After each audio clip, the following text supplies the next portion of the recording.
Wasyhadu anna Muhammadan abduhu wa rasuluhu la nabiyya ba'da amma ba'du. Goitnya, Kang.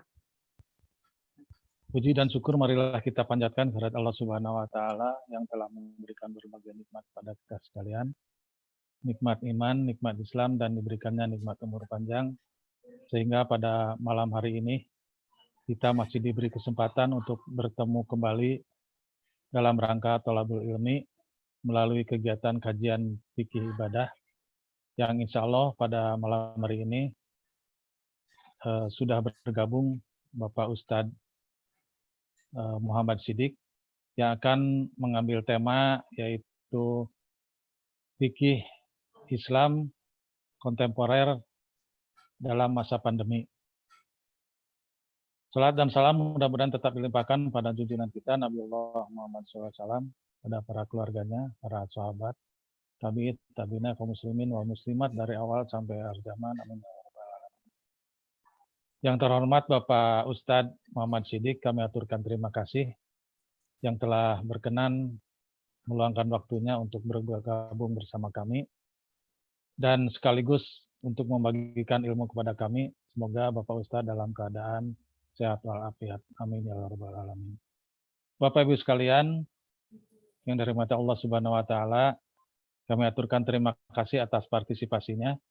Mudah-mudahan tidak mengurangi kekhususan kita untuk memanfaatkan usia, memanfaatkan umur agar makmur dengan ilmu, makmur juga dengan amal soleh, dan makmur pula dengan akhlak yang terpuji. Bapak Ibu sekalian, sebelum kita mulai acara ini, marilah kita sejenak untuk mendoakan saudara-saudara kita, teman-teman kita yang pada malam hari ini tidak bisa bergabung bersama kita, yang mungkin di antara kita ada yang sedang sakit atau sedang mempunyai keperluan lain. Untuk itu kepada yang sedang sakit, kita doakan mudah-mudahan Allah Subhanahu wa taala segera menyembuhkannya, dan kepada yang mempunyai keperluan lain, mudah-mudahan Allah memberikan kemudahan dan kelancaran dalam teman-teman kita yang sedang mempunyai keperluan lainnya. Bapak Ibu sekalian, baiklah untuk mengefisienkan waktu, kita sama-sama untuk mendengarkan dan memperhatikan paparan yang akan disampaikan oleh Bapak Ustadz Muhammad Siddiq. Untuk itu kepada Bapak Ustadz dipersilakan. Baik, terima kasih. Bismillahirrahmanirrahim. Innal hamdalillah nahmaduhu wa nasta'inuhu wa nastaghfiruh wa na'udzu billahi min shururi anfusina wa sayyiati a'malina may yahdihillahu fahuwal muhtadi wa may yudlil fa ulaika humul khasirun. Asyhadu an la ilaha illallah wa asyhadu anna Muhammadan abduhu wa rasuluh, amma ba'du. Qala Allah Ta'ala fil Qur'anil Karim, a'udzu billahi minasy syaithanir rajim. Ya ayyuhallazina amanu atti'ullaha wa atti'ur rasul wa ulil amri minkum. Fa in tanaza'tum fi syai'in farudduhu ilallahi war rasul in kuntum tu'minuna billahi wal yaumil akhir zalika khairu wa ahsanu ta'wila. Al-ayat. Wa qala Rasulullah sallallahu alaihi wasallam, in kana min amri dunyakum fasya'nukum bih wa in kana min amri dinikum fa ilayya. Wa qala Rasulullah, taraktu fikum amrain ma in tamassaktum bihima lan tadillu abadan, kitaballahi wa sunnata rasulih. Al-hadis. Alhamdulillah, puji serta syukur marilah sama-sama kita panjatkan kehadirat Allah Subhanahu wa taala pada malam hari yang berbahagia ini, dan mudah-mudahan malam hari yang senantiasa ada dalam berkah dan rahmat Allah Subhanahu wa taala, kita bisa bermuajahah kembali, bisa bertemu kembali dalam acara kajian setiap malam Sabtu di waktu ini, walaupun kita bisa bertemu secara virtual. Tapi alhamdulillah dengan limpahan nikmat dan karunia yang diberikan oleh Allah Subhanahu wa taala kepada kita semua, terutama nikmat iman, nikmat Islam, nikmat umur, dan juga mudah-mudahan senantiasa kita diberikan nikmat kesehatan.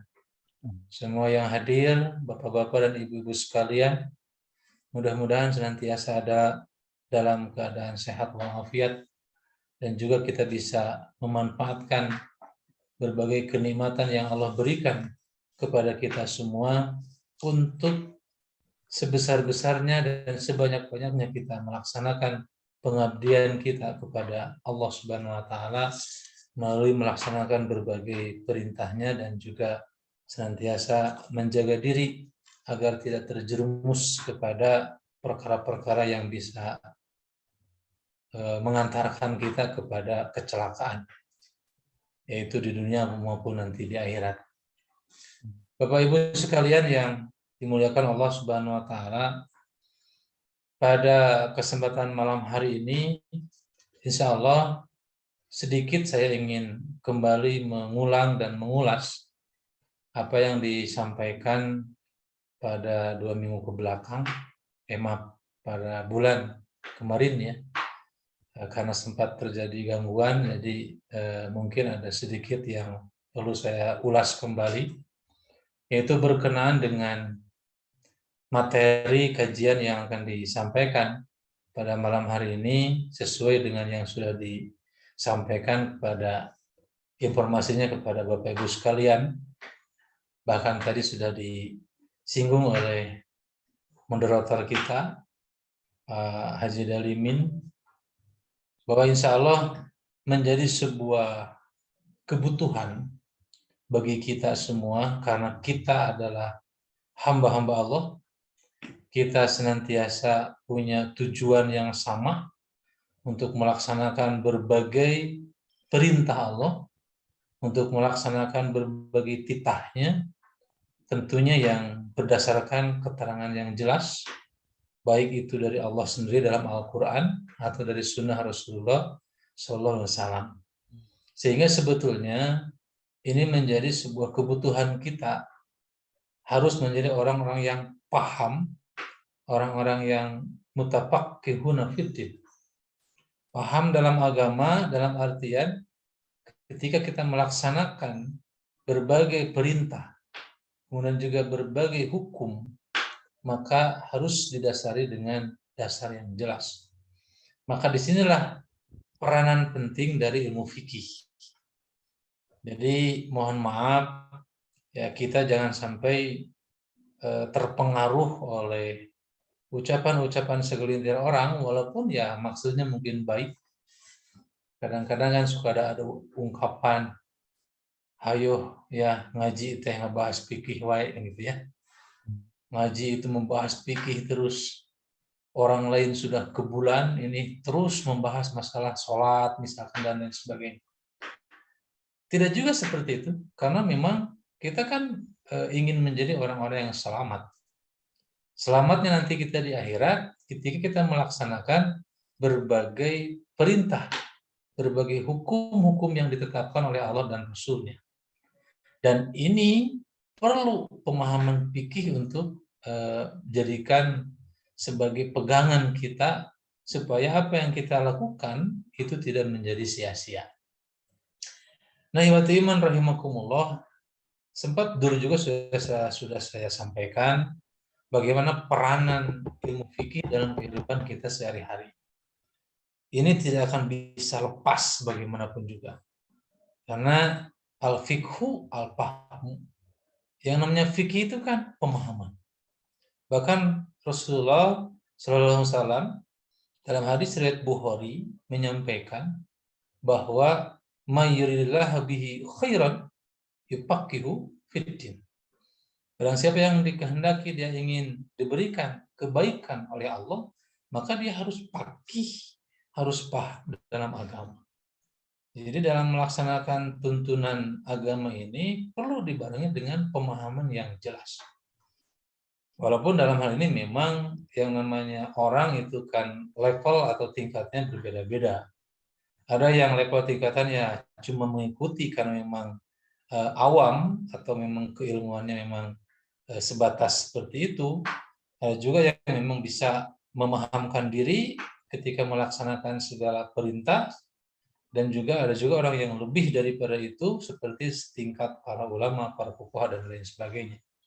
Tapi dalam hal ini tentunya kita punya satu pegangan yang jelas dalam Al-Quran. Tidak bisa didasari dengan keterbatasan pribadi masing-masing dari segi keilmuan, sehingga tidak berusaha untuk mencari tahu ya segala perkara yang berhubungan dengan pemahaman dalam agama kita. Maka Allah SWT memerintahkan, fas'alu ahla dzikri in kuntum la ta'lamun. Tanyakanlah kepada orang yang lebih tahu dalam hal itu kalau kalian tidak tahu. Ini kan menjadi sebuah ayat yang menjadi motivasi bagi kita untuk terus kita menimba ilmu, mencari tahu dengan banyak bertanya, dengan banyak berdiskusi, dengan banyak kita kalau sekarang istilahnya kan lebih mudah lagi. Sering kita browsing, sering kita mendengar pemaparan dari para ulama, baik itu secara langsung atau melalui media-media sosial, gitu ya. Itu kan sekarang sudah terbuka begitu lebar ya dalam hal itu. Bahkan sekarang ada ulama panutan yang baru ya. Artinya sekarang ada ulama syekh yang baru yang sangat mudah ya untuk istilahnya mencari, sangat mudah untuk menerimanya, yaitu Syekh Google. Jadi kalau ada apa-apa kan kita tinggal cek di Google, biasanya langsung keluar apa yang kita kehendaki. Nah, kembali ke yang tadi, peranan ilmu fikih dalam hal ini kaitannya dengan ibadah tentunya jangan sampai kita kesampingkan. Nah, bagaimanapun Rasulullah SAW sudah memberikan tuntunan. Maaf, Allah SWT dan Rasul itu sudah memberikan warning kepada kita semua. Seperti misalkan Allah SWT dalam Al-Quran menyampaikan, A'udzubillahi minasyaitonirrajim, wala taqfu ma laisa laka bihi ilmun. Janganlah kalian melakukan satu perkara yang tidak ada ilmunya. Ini kan tuntutan kita untuk mencari ilmu tersebut. Rasulullah SAW menegaskan, yang saya sampaikan di Muqaddimah, bahwasanya in kana min amri dunyakum fasya'nakum bi. Kata Rasulullah, kalau itu urusan-urusan dunia, ya silakan. Terserah kamu ya, kalau urusan dunia. Jadi ada kaidah yang membatasi al-aslu fil muamalah al-ibahah illa ma yakumad dalilu ala tahrimihi. Asal dalam muamalah urusan-urusan keduniaan hukumnya boleh. Silakan lakukan. Boleh sepanjang tidak ada dalil yang mengharamkan. Tapi sebaliknya kalau dalam urusan ibadah, kata Rasulullah, in kana min amri dinikum. Kalau urusan din, urusan agama, fa ilayya, maka kembalikanlah kepadaku. Jadi kalau urusan agama, urusan ibadah, tidak bisa kita sembarangan asal kita lakukan saja. Jadi harus ditopang dengan keterangan yang jelas, baik itu dari Al-Quran ataupun dari Al-Hadis. Maka ada kaidah yang menyampaikan al-aslu fil ibadah al-butlan ilai ma yakumad dalilu ala hilafihi. Jadi asal dalam ibadah itu hukumnya terlarang, haram. Tidak boleh kita melakukan satu ibadah kecuali kalau ada dalil yang ila ma yakumad dalilu ala amrihi. Maaf, tadi salah. Kecuali kalau ada dalil yang memerintahkannya. Jadi kalau urusan ibadah mahdoh yang dimaksud di sini, tunggu perintah, kita laksanakan. Tidak ada perintah, jangan berani kita melaksanakan. Tapi kalau urusan-urusan muamalah, urusan keduniaan, silakan laksanakan dulu. Kalau ada yang melarang, baru kita berhenti. Sama seperti itu. Simpelnya memang seperti itu. Nah, iwati iman rahimakumullah, perlu kita ketahui bersama bahwa sebagaimana yang Rasulullah sampaikan sebelum beliau meninggal dunia, kata Rasulullah, taraktu fikum amrain. Aku meninggalkan untuk kalian dua perkara, ma in tamassaktum bihima lan tadillu abadan.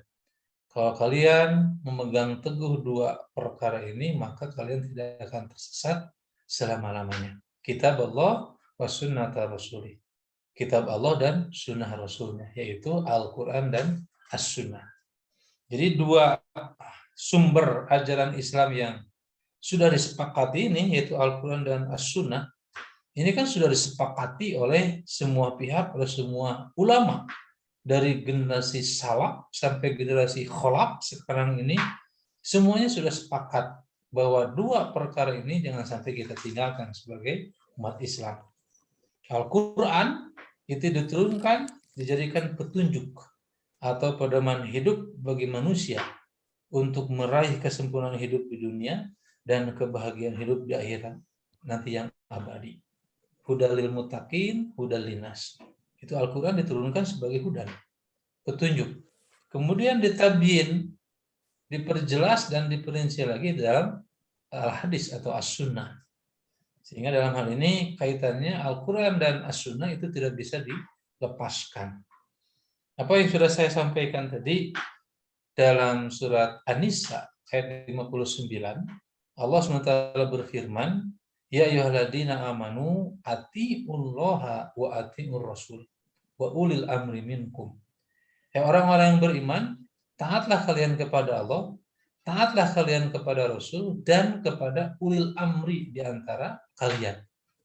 Fa in tanazatum fi syai'in farudduhu ila Allahi war Rasul. Kalau kalian terjadi perbedaan, terjadi persengketaan, perbedaan pendapat, perselisihan dalam satu perkara, maka kembalikanlah perkara tersebut kepada Allah dan Rasulnya. Ini kan jadi sumber pijakan yang paling utama, jelas bagi kita sebagai umat Islam, jangan sampai segala sesuatu itu keluar dari koridor Al-Quran dan As-Sunnah. Ini sudah harga mati, mohon maaf ya. Kalau sekarang kan NKRI harga mati, tapi kalau umat Islam itu harusnya Al-Quran dan As-Sunnah itu harga mati. Artinya kalau kita berani keluar dari itu, wah, kita akan tersesat. Maka Rasul menjanjikan kalau kita berpegang teguh kepada dua perkara ini, maka lantadi lu abada. Kita tidak akan menjadi orang yang tersesat selama-lamanya. Saya sampaikan terlebih dahulu apa yang sudah jadikan mukadimah tadi saya. Saya sampaikan may yahdihillahu fahuwal muhtadi wa may yudlil faulaika humul khasirun. Barang siapa yang diberikan petunjuk oleh Allah, maka dialah orang yang mendapatkan petunjuk.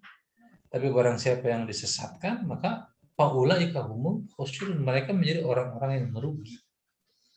Kalau lihat dari tata bahasa di sana, orang yang diberikan hidayah, petunjuk dari Allah, itu menggunakan mufrad. Satu, yang namanya kebenaran, hidayah itu cuma dari Allah.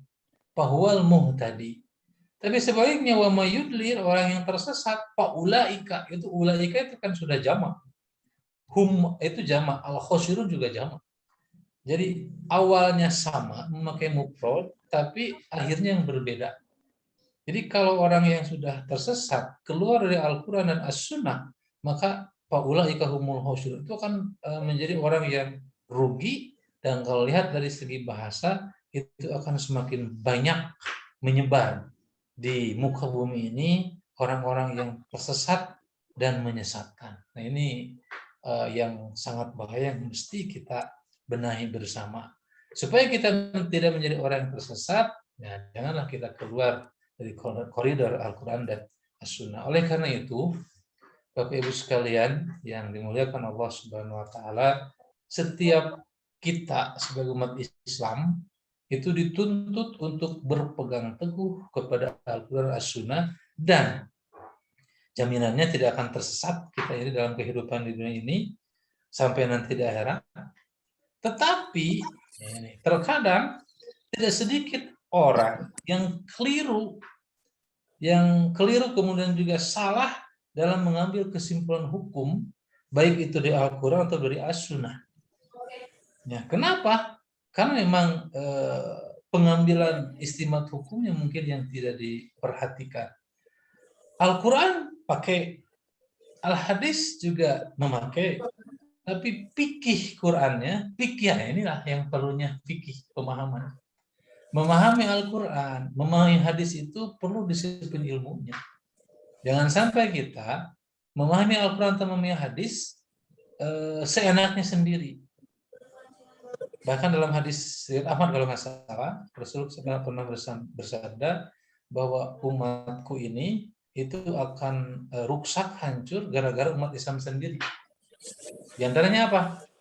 Intihalul mubtilin, takwilul jahilin. Ya, artinya ada orang yang senantiasa berbuat sesuatu yang batil, kemunkaran, kerusakan, dan diantaranya ada takwil, penafsiran orang-orang yang bodoh. Jadi sembarang menafsirkan Al-Quran, sembarang memahami Al-Hadis. Bapak Ibu sekalian, saya ambil satu contoh saja. Saya pernah baca di dalam buku Rahasia Pengobatan Menurut Al-Quran. Ada nih, ya, sebuah buku yang judulnya adalah Rahasia Pengobatan Menurut Al-Quran. Nanti bisa Bapak Ibu cari ya bukunya. Di buku ini diantaranya itu sebagai berikut. Ya. Ini salah satu contoh kekeliruan. Ya. Di buku tersebut dicantumkan seperti ini. Obat jerawat. Nah, ini. Bagi Bapak Ibu yang masih muda, masih jerawatan. Ya, semuanya sudah melewati batas waktu itu ya.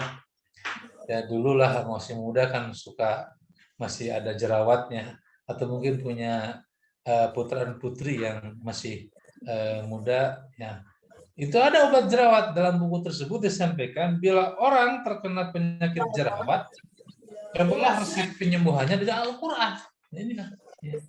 Di antaranya apa? Ambillah 7 buah biji gandum, ya. Ambil 7 buah biji gandum. Kemudian di tiap 1 butir gandum itu bacakanlah ayat Al-Quran dalam surat Toha ayat 105. Wa yas'alunaka anil jibali faqul yansifuha rabbi nasfan. Yang artinya bahwa mereka bertanya kepadamu tentang gunung-gunung.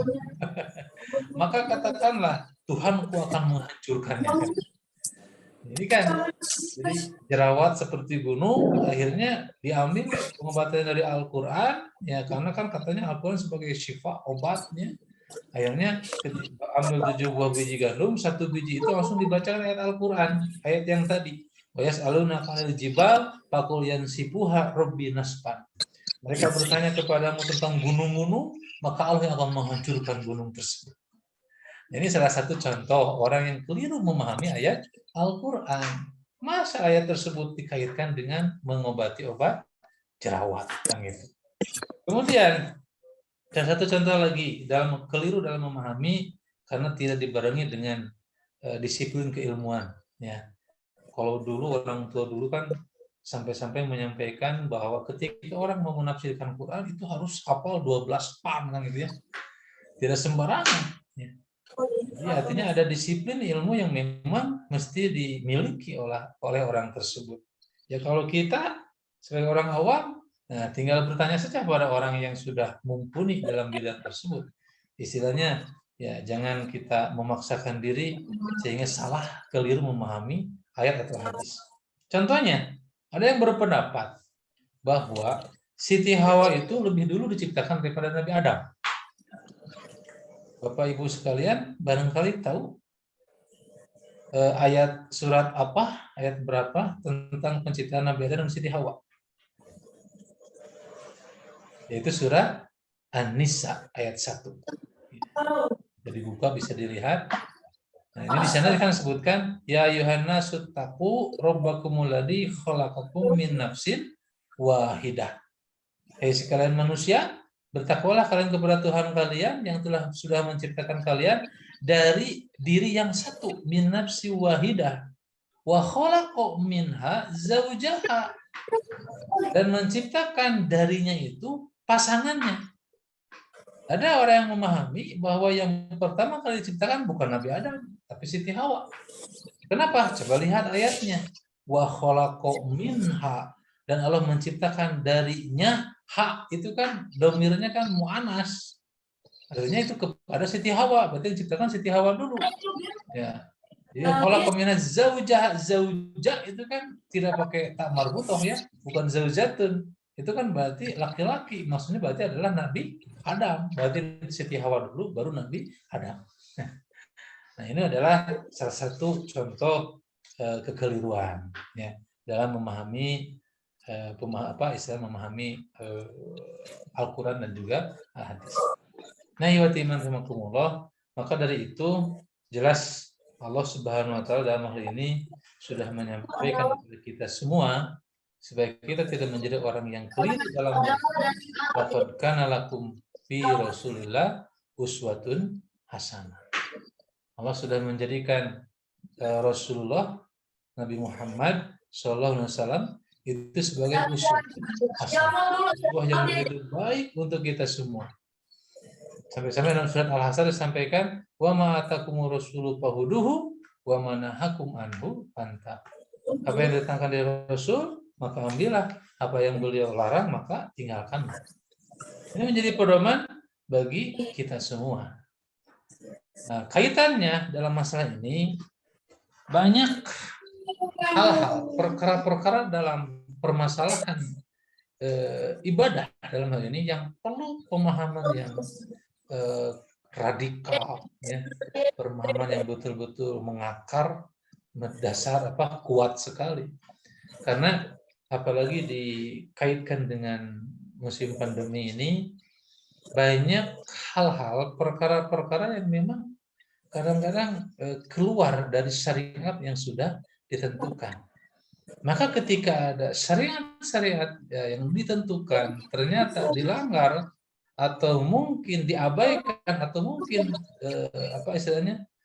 tidak dijadikan standar hukum dikarenakan situasi dan kondisi. Nah, ini kan perlu ijtihad, pemahaman yang benar.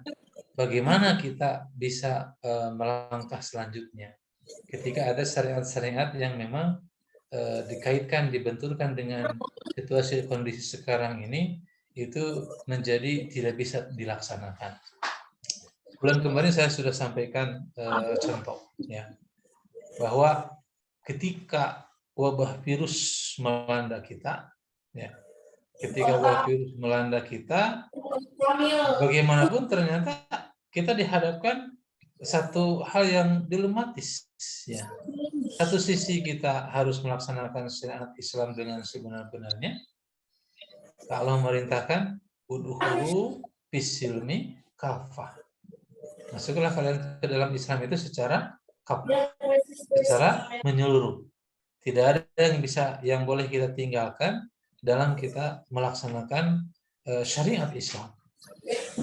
Terlebih dalam kondisi sekarang ini, mau tidak mau, karena memang ada hal yang diutamakan, terutama kaitannya dengan hibdun nafs, menjaga jiwa, karena itu juga memang menjadi sebuah kepentingan yang utama, lebih diutamakan. Sehingga dalam kondisi pandemi sekarang ini, banyak syariat yang memang perlu ijtihad yang betul-betul pas. Salah satu contoh misalkan kan jargon yang sampai saat ini terus dipublikasikan dan disosialisasikan untuk bisa mencegah penyebaran virus COVID ini kan 3M, ya. Mencuci tangan, dan memakai masker, dan juga menjaga jarak. Ya, mencuci tangan sudah jelas itu ada dalam syariat kita, ya. Kalau kita umat Islam kan sehari semalam ya minimalnya ya 5 kali kita mencuci tangan, ya, dengan wudhu itu jelas kita laksanakan. Kemudian yang kedua memakai masker. Nah ini bagaimana kaitannya? Ternyata kan ada juga hadis-hadis yang berkaitan dengan hal ini yang melarang kita memakai masker ketika kita melaksanakan sholat. Nah Rasulullah SAW an yughtiya rajulu min afwahihim bis sholat. Ya Nabi SAW itu melarang kita menutup mulut kita ya dengan kain, artinya memakai masker ketika di dalam sholat. Hadisnya kan jelas. Hadis riwayat At-Tirmidzi, hadis riwayat Ibnu Majah. Memang ketika diteliti, dianalisa hadis tersebut ada rawi yang dilemahkan oleh para ahli hadis. Artinya ada kondisi hadisnya memang bukan hadis yang sahih. Tapi para ulama dalam hal ini, para ahli hadis juga Ibnu Majah, kendati beliau memahami dan tahu bahwa itu adalah kurang sehat hadisnya, tapi beliau memasukkan perkara tersebut kepada hal yang dimakruhkan dalam sholat. Jadi makruh sholat kita memakai masker. Termasuk Syekh Wahbah Zuhaili ya dalam kitabnya Al-Fiqhul Islam wa Adilatuhu itu menyampaikan diantaranya 10 perkara yang dimakruhkan dalam sholat, diantaranya adalah memakai masker ketika sholat. Nah ini kan menjadi sebuah hal yang dilema. Satu sisi kita mengetahui bahwa Rasulullah melarang ketika sholat kita memakai penutup mulut dan hidung, yaitu masker. Tapi kondisi sekarang kan dipaksa, apalagi sholatnya di luar. Kalau di rumah nggak jadi masalah ya, tidak pakai masker juga. Tapi kalau keluar ke masjid berjamaah, kemarin mungkin sholat Id dan lain sebagainya, itu kan kita dipaksa untuk memakai masker dalam artian untuk menjaga keselamatan jiwa kita. Nah ini kan perkaranya. Menjaga jarak ketika sholat. Rasulullah sampai menyampaikan sawu sufufakum, rusu sufufakum, wa inna taswiyatus sufuf min tamamis sholat. Luruskan saf, rapatkan saf, wasuddul kholal, isi saf yang kosong. Sampai-sampai Rasul menunjuk kepada sahabat jangan sampai ada yang kosong saf, karena ada saf yang kosong akan diisi oleh anak yang hitam, maksudnya adalah setan laknatullah. Kalau sekarang di kita kan Rasul menyuruh kita untuk rapat saf itu lurus, sementara sampai saat ini bahkan barusan saya pulang dari pesantren dari Tasik, saya sholat Jumat di rest area ya. Pas saya sholat Jumat, aduh ternyata jaga jarak ya. Jadi apa istilahnya? Nah, kita kan dilematis dalam hal ini. Satu sisi mengetahui bahwa Rasulullah menyampaikan mesti kita merapatkan saf, ya, tidak boleh direnggangkan, harus diisi yang kosong, ya, karena sempurna sholat berjamaah adalah dengan seperti itu. Tapi di satu sisi memang ada instruksi, terutama dalam hal ini, ulil amri kita untuk menjaga jarak ketika sholat. Ya. Tolong ini dipahami dengan sebaik mungkin. Kalaulah itu memang tujuannya untuk hibdun nafs, bisa kita terima, ya. Tapi jangan jadi juga satu hal yang seolah-olah seperti apa ya, permainan atau dipermainkan. Kan aneh. Ketika kita misalkan sholat berjamaah, baik itu sholat 5 waktu, sholat Jumat atau sholat berjamaah yang lainnya, itu dijaga jarak. Tapi ketika beres sholat bubar, tidak menjaga jarak, kan aneh ya. Kadang-kadang seperti itu. Ada orang yang sudah sholat berjamaah, misalkan jaga jarak, beres sholat, foto bareng bersama, foto barengnya rapetan gitu ya. Nah ini kan aneh. Hari dipoto rapat, hari sholat jaga jarak. Nah ini kan yang perlu kita sikapi bersama. Tolonglah harus istiqomah gitu ya. Kalau misalkan memahami segala sesuatu. Nah, ikhwati iman rahimakumullah, banyak perkara-perkara yang memang isu-isu pelaksanaan istilah syariat ibadah madah terutama yang memang menjadi terkendala dikaitkan dengan situasi kondisi pandemi sekarang. Ya, salah satu contohnya misalkan tadi yang sudah disampaikan, atau ada bahkan wacana, mudah-mudahan tidak jadi dilaksanakan ya. Ada wacana sampai sholat Jumat itu mesti di dua sesi gitu ya, memakai genap ganjil. Ini walau alam, tapi saya kira ini mudah-mudahan hoax ya, mudah-mudahan hoax, karena belum pernah saya mendengar ini terjadi. Nggak tahu kalau di kota-kota Bandung ya. Kalau saya di sini di kabupaten, alhamdulillah tidak terjadi hal seperti itu. Pernah ya sebelum PPKM yang kemarin level 4 gitu ya, itu pernah ada isu bahwa untuk memutus jaringan wabah virus ini, maka sholat Jumat pun mesti dilaksanakan 2 sesi dengan cara ganjil genap, nah, seperti kendaraan, gitu ya. Jadi orang yang punya nomor HP-nya ganjil itu bagian jam 12, ya. Nanti orang yang HP-nya nomornya genap itu jam 1. Maka saya ketika terjadi ramai seperti ini di grup, saya langsung share itu fatwa MUI tahun 2020 pada awal-awal masa pandemi, ya, pertengahan masa pandemi itu kan sudah dibahas oleh MUI juga, dan MUI memberikan edaran fatwa bahwa tidak sah ketika sholat Jumat dibagi menjadi 2 sesi karena tidak sesuai dengan aturan, tidak sesuai dengan rukun dan syarat yang ditentukan. Syarat itu, ya. Artinya tidak boleh kita gara-gara pandemi sehingga menghalalkan segala cara sampai merusak kaifiat ibadah yang ada, ya. Seperti itu, ya. Kalau urusan-urusan untuk menjaga jiwa, hifdzun nafs, kemudian ada ijtihad sendiri untuk keselamatan jiwa, itu masih bisa diterima dan ditolerir dengan syarat memang betul fenomena tersebut sesuai dengan situasi dan kondisi. Pada awal-awal masa pandemi yang begitu membludak gitu ya, itu kan memang diinstruksikan kita untuk tidak keluar rumah, bahkan sholat pun tidak ke masjid, sampai-sampai muadzin itu kan dibolehkan untuk melafadzkan adzan itu as-sholatu fi buyutikum, as-sholatu fi rihatikum. Artinya sholat di rumah-rumah kalian. Dia adzan memberitahu waktu sholat, tapi tidak menganjurkan untuk datang ke masjid, tapi sholat di rumahnya saja, kan gitu. Itu hal-hal yang memang berkenaan dengan apa istilahnya piki-piki atau pemahaman-pemahaman dalam kaifiah ibadah di masa pandemi yang mesti kita telah bersama. Tapi intinya kita kembali kepada apa yang sudah Rasulullah sampaikan. Jangan sampai kita keluar dari koridor Al-Quran dan As-Sunnah. Dan juga kita lihat situasi dan kondisi. Ya, tidak bisa kita menyamaratakan satu hukum, tapi kita harus lihat situasi dan kondisi juga.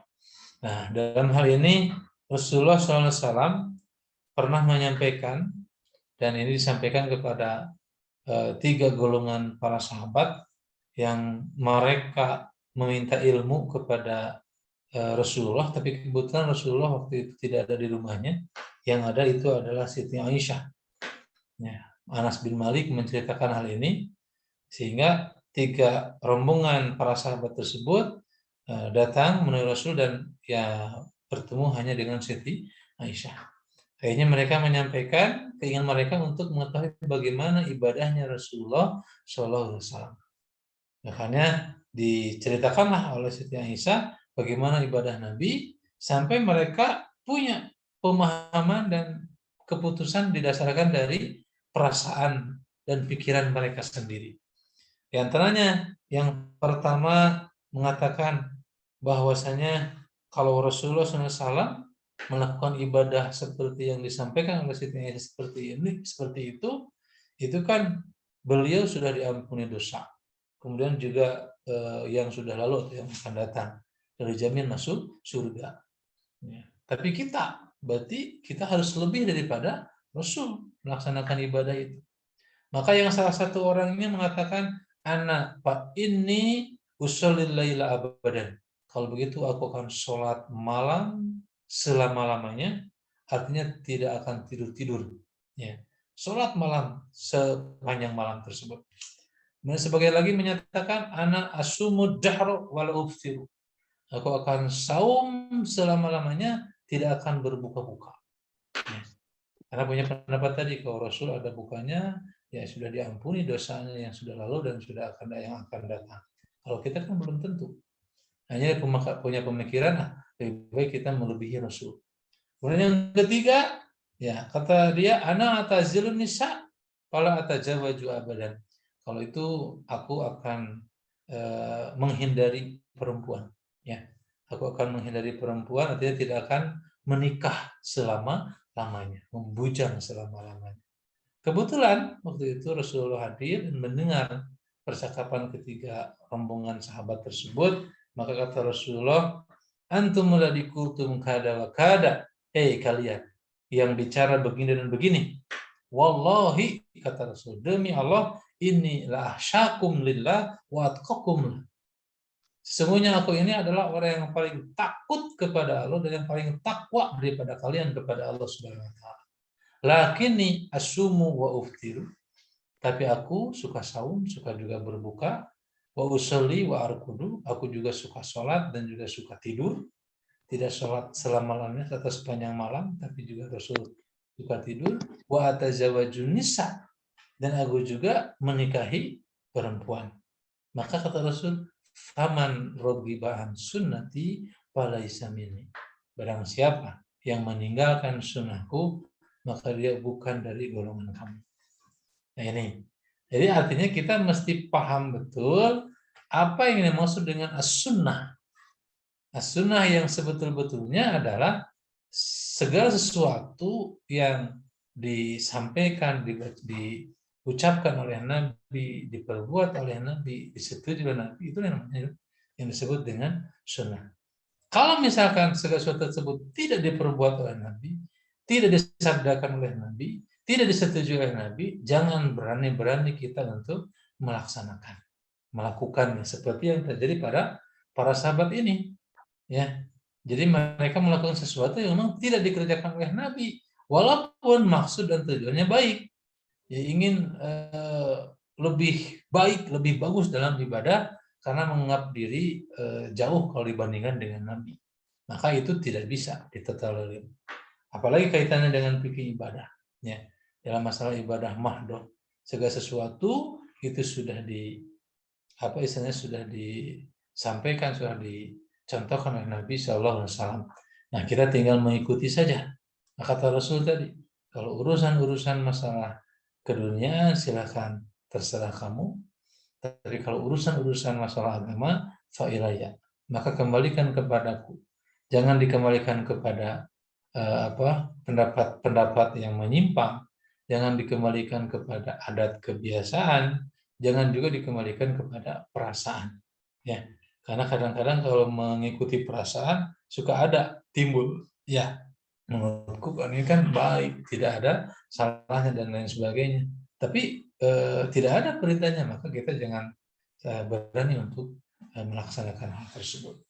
Nah, iwati iman yang dimuliakan oleh Allah Subhanahu wa taala, insya Allah kalau kita kembangkan lebih luas lagi, bahwa di masa-masa pandemi ini memang kita dihadapkan, dibenturkan kepada perkara-perkara yang memang kadang-kadang bisa berbenturan dengan syariat kita, baik dari Al-Quran ataupun As-Sunnah. Maka dalam hal ini perlu kita secerdas mungkin, sebijaksana mungkin untuk menyikapi hal tersebut.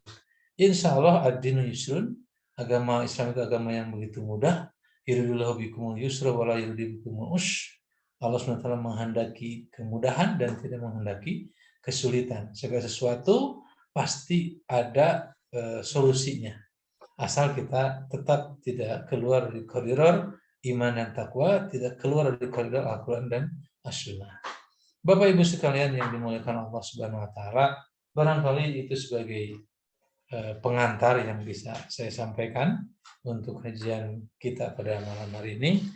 Selanjutnya supaya lebih leluasa lagi, mungkin ada hal-hal yang perlu kita diskusikan bersama. Insya Allah kalau misalkan saya bisa jawab sekarang, pertanyaan-pertanyaan disampaikan, kita jawab. Tapi kalau misalkan butuh analisa dan penelaahan, karena segala sesuatu kan jangan dipaksakan, ya harus sesuai dengan istilahnya ketentuan yang ditentukan oleh Allah dan Rasulnya. Insya Allah mungkin kita kaji ulang dulu nanti. Tapi mudah-mudahan kita bisa diskusikan sekarang sampai tuntas kalau ada hal yang perlu disampaikan. Pak Dalimin, barangkali itu saja dulu yang bisa saya sampaikan. Untuk selanjutnya lebih luas lagi, kalau ada hal yang perlu didiskusikan, saya persilahkan. Saya kembalikan kepada Lim. Baik, terima kasih Pak Ustadz. Bapak Ibu sekalian, untuk acara selanjutnya yaitu mungkin masuk ke sesi diskusi. Barangkali ada Bapak-bapak atau Ibu-ibu sekalian yang masih penasaran dan atau masih belum mengerti apa yang disampaikan oleh Pak Ustadz, ataupun ada masalah-masalah lain yang bisa ditanyakan kepada Pak Ustadz, bisa melalui chat atau langsung untuk menanyakan kepada Ustadz. Pak Ustadz, untuk yang melalui chat ini sudah ada beberapa orang yang masuk. Ini yang pertama dari Pak Wawan, ini Pak Ustadz. Ada 3 pertanyaan. Pertanyaan yang pertama ini Pak Ustadz, bagaimana derajat hadis bahwa berobatlah dengan madu, bekam, dan kay? Itu yang pertama. Dan yang kedua, ini dari Pak Wawan sendiri. Tadi malam saya mengikuti suatu kajian yang di awalnya membaca hijab, salawat, dan beberapa ayat seperti Al-Ikhlas. Kemudian setelah selesai, media air yang sudah disediakan ditiup untuk dipergunakan sebagai pengobatan. Apakah dapat dibenarkan atau misalkan ada dalil yang memang mendukung terhadap perbuatan tersebut? Dan yang ketiga, apa yang maksud dengan hijab? Itu untuk dari Pak Wan. Itu dulu barangkali Pak Ustadz. Ada di chatnya nggak ya? Ada Pak Ustadz, ada. Chat yang mana ya? Ini soalnya banyak pertanyaannya. Saya Pak Wawan ini. Pak Wawan. Oh iya, ini ada. Ada 3 pertanyaan Pak Ustadz. Baik. Pertanyaan yang begitu bagus ini ya. Yang pertama, bagaimana derajat hadis bahwa berobatlah dengan madu, bekam, dan kay? Kay ya? Kay, apa itu kay ya? Ya. Kalau saya pernah ya membaca hadis ini, itu sahih hadisnya. Berkenaan kita berobat dengan madu dan bekam. Bahkan dalam hadis Bukhari juga ada, ya, berbekamlah kalian sekali seumur hidup, ya. Saking dianjurkannya. Jadi kalau misalkan ada bapak yang belum pernah berbekam, cobalah bekam sekali aja. Itu memang dianjurkan oleh Nabi, ya. Itu memang hadisnya makbul, bisa diterima dan bisa dilaksanakan. Bekam, mungkin tahu ya Bapak Ibu sekalian, bekam mengeluarkan darah kotor dengan cara diambil darah kotornya. Kemudian madu jelas, cuma dalam Al-Quran juga ada, ya. Yang karena hadis di Quran juga ada kalau madu itu obat untuk segala penyakit. Nah, ini sangat bagus, ya, masuk dalam Tibun Nabawi, pengobatan ala Nabi. Kalau kay saya kurang tahu nih, ya. Kalau kay yang seperti apa itu nanti tolong dijelaskan. Kemudian yang kedua, pertanyaan, tadi malam saya mengikuti satu kajian yang di awalnya membaca hijab, sholawat, dan beberapa ayat seperti Al-Ikhlas. Kemudian setelah selesai media air yang sudah disediakan ditiup untuk dipergunakan sebagai pengobatan. Apakah dapat dibenarkan? Walau alam, ya. Tapi yang jelas saya sampaikan tadi di awal, fa in tanazatum fi syai'in farudduhu ilallahi wa rasul. Kalau ada terjadi perbedaan dalam satu hal, maka kembalikan kepada Allah dan Rasul-Nya. Kalau bacaan-bacaan hijab, kemudian sholawat, dan beberapa ayat seperti surat Al-Ikhlas dan lain sebagainya, itu kan yang namanya membaca sholawat dianjurkan, baik, ya. Kemudian membaca Al-Quran itu sangat baik juga, ya. Cuman masalahnya, kalau menurut saya penempatannya ini harus ditempatkan di tempat yang memang pas, ya. Artinya di tempat yang pas itu, apakah itu memang ditempatkan di tempat yang memang diperuntukkan untuknya, di tempat yang memang sesuai dengan perintah dari Allah dan Rasul-Nya, seperti itu. Ini kan membaca ini kan setelah selesai kan ditiupkan ke air, ya, yang dipakai untuk pengobatan. Nah, ini yang saya kurang setuju, ya. Jadi intinya media air ini, kemudian ayat-ayat Al-Quran dan sholawat dan lain sebagainya, itu ditransfer ke air dan dipahami, diyakini ini adalah sebagai bentuk pengobatan. Saya kira untuk masalah ini kan ujung-ujungnya kita berdoa kepada Allah untuk kesembuhan dari satu penyakit. Rasulullah memberikan bimbingan tuntunan, idza sa'alta fas'alillah wa idza sta'anta fasta'in billah. Tapi kalian mintalah kepada Allah. Kalau minta pertolongan langsung kepada Allah. Artinya tujukan saja langsung kepada Allah, tidak usah menggunakan media-media seperti air dan lain sebagainya. Kenapa? Karena itu tidak ada contohnya dari Rasulullah SAW. Itu. Sayang ya, bacanya sudah bagus, bacaan Al-Quran itu sudah bagus, bahkan kalau dalam hadis Bukhari itu kan bacaan seperti Al-Falaq, An-Nas, Al-Ikhlas itu kan bagus untuk meruqyah diri kita. Jadi, nah itulah yang saya maksud harus di tempatnya.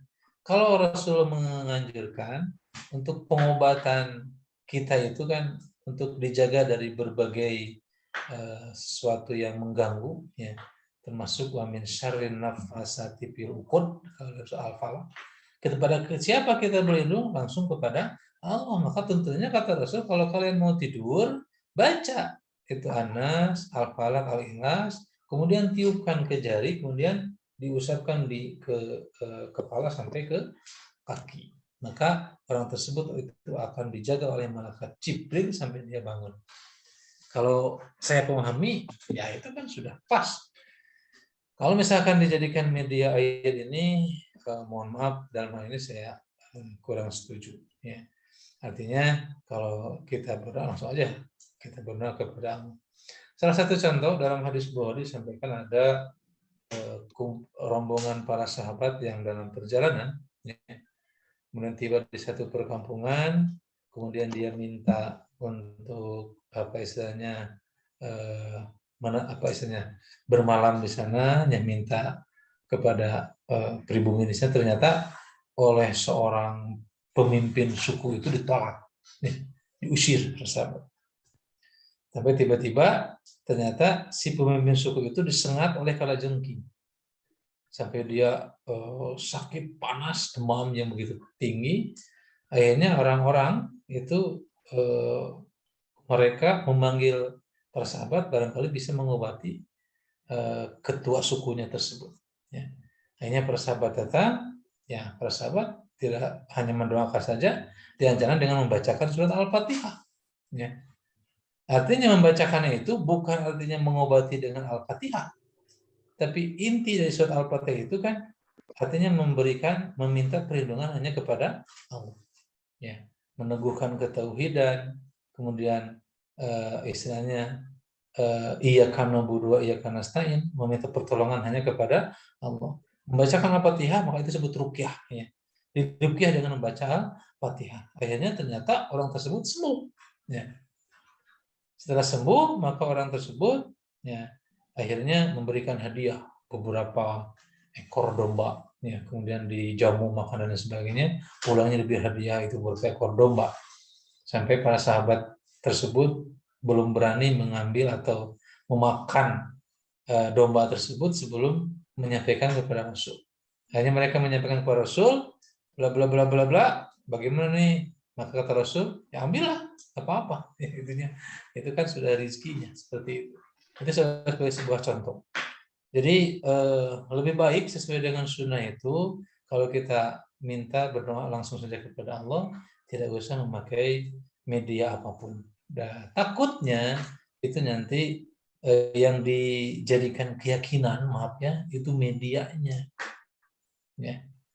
Kan mohon maaf saya sampaikan saja ini, jangankan memakai media itu, ketika Bapak Ibu saja berobat, ya, ke dokter atau meminum obat, ya, kemudian memahami bahwa dengan dokter itu sembuh, dengan obat itu sembuh, itu juga sudah syirik, ya, sudah tidak boleh, ya. Contohnya ketika sakit kepala ya tidak kuat, ini minum Paramek, aduh benar, kalau dengan Paramek langsung ini ya sembuh sakit kepala, itu sudah syirik khafi itu, ya. Jadi syirik akbar, syirik asghar, syirik khafi, syirik yang tidak terasa. Nah itu kan hati-hatinya. Maka dalam hal ini, dalam hal ini juga jangan dijadikan sebuah media. Nanti lama kelamaan bukan cuma air nanti medianya, bisa jadi media-media yang lain. Nah, hati-hati, itu takut terjerumus ke dalam kemusyrikan. Itu mungkin ya. Yang ketiga ya, apa yang maksud dengan hijab? Ya, hijab, ya hijab itu sebetulnya semacam bacaan-bacaan juga, ya bacaan-bacaan seperti sholawat juga hampir sama hijab itu. Ya, kalau bahasa mereka biasanya manakiban gitu ya. Seperti itu. Ya, itu mungkin Pak Dalimin. Iya. Sementara untuk Pak Wawan. Baik, Pak Ustadz. Itu pertanyaan dari Pak Wawan. Kemudian ini ada informasi saja barangkali dari Pak Wawan juga. Alhamdulillah di masjid di lingkungan rumah SAP sudah rapat setelah tanah-tanah yang harus dikosongkan. Iya, Saya alhamdulillah. cabuti. Alhamdulillah. Untuk selanjutnya pertanyaan datang dari Pak Endang Hilman, ini Pak Ustadz. Ada dua pertanyaan namun dipisah, tapi ada dua pertanyaan. Yang pertama, Pak Ustadz, bagaimana dengan sholat 5 waktu dilaksanakan 2 shift? Nah itu yang pertama. Wah, bagus nih pertanyaannya. Kemudian yang kedua, sholat sunat taraweh 23 rakaat terjadi di masa Khalifah Umar. Pertanyaannya bagaimana hukumnya? Apakah termasuk bid'ah atau tidak? Oke, bagus. Baik, pertanyaannya begitu bagus. Dari yang pertama ya, bagaimana dengan sholat 5 waktu dilaksanakan 2 shift? Mungkin ini pertanyaan asbabun nuzulnya dari tadi yang saya sampaikan, ada Jumat di 2 shift kan. Bagaimana kalau sholat 2 shift? Saya kira kalau sholat apa istilahnya sholat 5 waktu ya, jangankan 2 shift, 3 shift, 4 shift, 5 shift juga suka dilaksanakan. Karena kan kadang-kadang orang beda melaksanakan sholat, ada yang di awal waktu, ada yang masbuk gitu ya, ada yang memang kalau duhur, ada yang jam 1, jam setengah 2. Saya kira ini kalau sholat 5 waktu, selain sholat Jumat, itu kan tidak terikat dengan rukun dan syarat. Kalau sholat 5 waktu dilaksanakan 2 shift, ya nggak jadi masalah kalau sholat 5 waktu. Ya. Karena memang waktunya yang tidak dibatasi. Tapi kalau sholat Jumat itu kan waktunya harus pas waktu duhur itu. Sesuai. Jadi terikat dengan rukun dan syarat. Jadi kalau keluar dari waktu itu, nah itu kan beda. Tapi kalau sholat 5 waktu kan, ya kaitannya mungkin nanti dengan masalahnya ada yang afdol dan tidaknya. Tetap yang afdol adalah di awal waktu. Ya. Saya kira janganlah kita terjebak dalam hal ini dan juga terlalu ketakutan berlebihan dengan adanya wabah virus sampai-sampai sholat 5 waktu saja disip-sip gitu ya. Ya artinya maaf dalam hal ini saya kurang setuju juga jaga jarak juga ya. Lebih baik sholatnya dilaksanakan secara berjamaah. Kalau ada semua pada waktu itu, ikut saja semua satu kali jamaah itu. Terkecuali kalau yang datang kemudian karena memang telat datangnya, yaitu ya menjadi masalah buat jamaah lagi, kemudian berjamaah lagi dengan saf yang baru. Seperti itu. Nah, yang jangan itu, yang tidak boleh itu adalah muparokoh. Artinya muparokoh itu ada beberapa imam di satu masjid ketika berjamaah. Contoh, ada yang sedang sholat berjamaah, misalkan berapa orang, ada juga kelompok orang yang datang, dia buat lagi jemaah yang baru, itu yang tidak boleh. Ya. Jadi perintahnya dari Rasulullah, kalau kalian mendapati imam sedang sholat, sedang melakukan satu hal, fal yasna kama yasna imam.